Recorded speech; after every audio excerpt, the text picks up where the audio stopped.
இப்படி போலீஸ் காலில் விழுந்து கெஞ்சிட்டு இருக்கார்ல, இவரு பேரு மணிகண்டன். இவரோட அப்பா இளங்கோவன் பெரம்பலூர்ல இருக்க சிறுபான்மையினர் நல அலுவலகத்துல கிளர்க்கா வேலை செஞ்சுட்டு இருக்காரு. அப்படி வேலை செஞ்சுட்டு இருக்கும்போது பணியில இருக்கும்போதே பக்கவாதம் வந்து இறந்துடுறாரு. பணியில இருக்கும்போதே இறந்துட்டா இழப்பீடு அப்படின்னு சொல்லி கவர்மெண்ட்ல இருந்து ஒன்று தருவாங்க.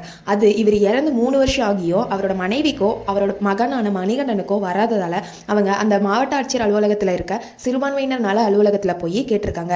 அப்படி போய் கேட்கிறப்போ அவங்க வந்து 3 மணி நேரம் வெயிட் பண்ணியும் எந்த ரெஸ்பான்ஸும் பண்ணல. 3 மணி நேரத்துக்கு அப்புறம் ஒரு ஃபார்மை மணிகண்டன் கிட்ட கொடுத்து இதை ஃபில் பண்ணணும்னு சொல்லியிருக்காங்க. எப்படி ஃபில் பண்ணணும்னு சொல்லி மணிகண்டன் கேட்டதுக்கு இதை ஃபார்ம் கூட உன்னால ஃபில் பண்ண முடியாதா அப்படின்னு சொல்லி கேட்டிருக்காங்க. அதுக்கு மணிகண்டன் அவங்க கிட்ட என்ன சொல்லியிருக்காருன்னா, நீங்க எல்லாரும் எங்க அப்பா கூட தானே வேலை செஞ்சீங்க, எங்களுக்கு இந்த ஹெல்ப் கூட பண்ண மாட்டீங்களா அப்படின்னு சொல்லி கேட்டிருக்காங்க. அப்படி சொன்னதுக்கு அவரோட சட்டையை கிழிச்சு அவரை அடிச்சு ரொம்ப துன்புறுத்திருக்காங்க. அப்போ அடி தாங்க முடியாம என்னை காப்பாத்துங்க காப்பாத்துங்கன்னு சொல்லி வெளியே ஓடிருக்காரு. அப்படி ஓடுறப்போ மாவட்ட ஆட்சியர் அலுவலகத்துல இருக்க போலீஸ் அதிகாரி வந்து மணிகண்டனை சமாதானப்படுத்திருக்காங்க.